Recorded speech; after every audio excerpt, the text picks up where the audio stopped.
Hello students, welcome to school Rupam. আজকের এই ভিডিওতে ষষ্ঠ শ্রেণী ইতিহাস যে তৃতীয় পর্যায়ক্রমিক মূল্যায়ন ৭০ নম্বরে অনুষ্ঠিত হবে, সময় 2 ঘন্টা 30 মিনিট। এই যে 6টি অধ্যায় রয়েছে, এই 6টি অধ্যায় থেকে এই পরীক্ষাটি নেওয়া হবে। তো এই যে তৃতীয় পর্যায়ক্রমিক মূল্যায়নের 2, 3 ও 5 নম্বরের যে বড় প্রশ্ন হবে, সেই প্রশ্নগুলি কি কি সম্ভাব্য গুরুত্বপূর্ণ প্রশ্নগুলি এই ভিডিওতে আলোচনা করব। তো চলো শুরু করি ভিডিওটি। প্রতিটি প্রশ্নের মান 2।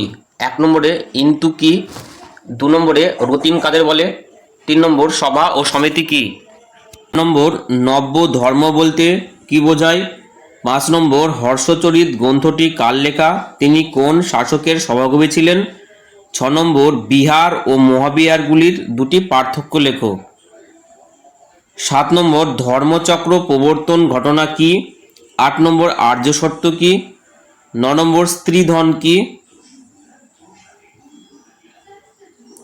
9 এখানে 10 নম্বর হবে, নাম্বারিং একটু গন্ডগোল রয়েছে, তাহলে আমি 11 নম্বরই বলছি এটাকে। দ্বাদশ অঙ্গ কি, 12 নম্বর ত্রিপিটক কি, 13 নম্বর সপ্ত সিন্ধু অঞ্চল বলতে কি বোঝো, 14 নম্বর বর্ণাশ্রম বলতে কি বোঝো, 15 নম্বর চতুরার্যম কি, 16 নম্বর অগ্রহার ব্যবস্থা বলতে কি বোঝো,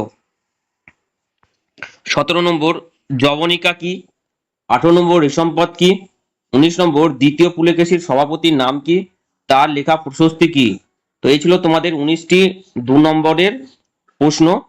এবারে 3 নম্বরের প্রতিটি প্রশ্নের মান 3। 1 নম্বর ষোড়শ মহাজনপদ বলতে কি বোঝো, সংক্ষেপে আলোচনা করো। 2 নম্বর দিগম্বর ও শ্বেতম্বর কাদের বলা হতো, আলোচনা করো। 3 নম্বর বৈদিক সাহিত্য বলতে কি বোঝায়, 4 নম্বর টিকা লেখো ভীমবেটকা, 5 নম্বর টিকা লেখো নালন্দা মহাবিহার, 6 নম্বর টিকা লেখো গান্ধার শিল্প, 7 নম্বর কি কি কারণে মগধ শেষ পর্যন্ত বাকি মহাজনপদগুলি থেকে শক্তিশালী হয়েছিল বলে তোমার মনে হয়, 8 নম্বর জৈন ও বৌদ্ধদের ত্রিরত্ন সম্পর্কে লেখো, 9 নম্বর বিহার ও চৈত্য কাকে বলে লেখো, 10 নম্বর মৌর্য আমলের জীবনযাত্রা ও অর্থনীতি কিরূপ ছিল, 11 নম্বর হিনজান ও মহাযান বৌদ্ধ ধর্মের পার্থক্যগুলি লেখো। এবারে প্রতিটি প্রশ্নের মান 5, অর্থাৎ বড় প্রশ্ন একবারে যেটি সেইটি। প্রথম প্রশ্ন, মেগাস্থেনিসের চোখে ভারতীয় উপমহাদেশের সমাজ কেমন ছিল তা লেখো। 2 নম্বর এলাহাবাদ প্রশস্তির বিষয় সংক্ষেপ লেখো। 3 নম্বর তক্ষশিলা মহাবিহার সম্পর্কে সংক্ষেপে লেখো।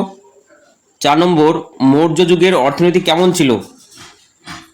5 নম্বর প্রাচীন ভারতীয় উপমহাদেশের বিজ্ঞান চর্চার ইতিহাসের উপাদান হিসাবে চরক সংহিতা ও সুশ্রুত, এটা সংহিতা হবে, সংহিতার গুরুত্ব আলোচনা করো।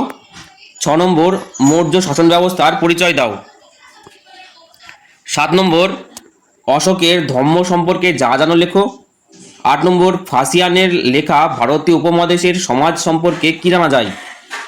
9 নম্বর ভারত ও বহির্বিশ্বের মধ্যে যোগাযোগের দুটি মাধ্যমের নাম লেখো। ভারতীয় উপমহাদেশের সঙ্গে গ্রিসের যোগাযোগ গড়ে উঠেছিল। 10 নম্বর প্রাচীন ভারতে জলসেচ ব্যবস্থা গড়ে উঠেছিল কেন, সেই যুগের জলসেচ ব্যবস্থার সঙ্গে এই যুগের জলসেচ ব্যবস্থার পার্থক্য কি তোমার চোখে পড়ে, অর্থাৎ সেই যুগের জলসেচ ব্যবস্থা আর এই যুগের জলসেচ ব্যবস্থার কোন পার্থক্য তোমার চোখে পড়ে। 3+2 এটা এইভাবে আসতে পারে। তো এই ছিল তোমাদের 10টি 5 নম্বরের বড় প্রশ্ন, এবং 3 এবং 2 নম্বরের প্রশ্নগুলি এই ভিডিওতে আলোচনা করলাম।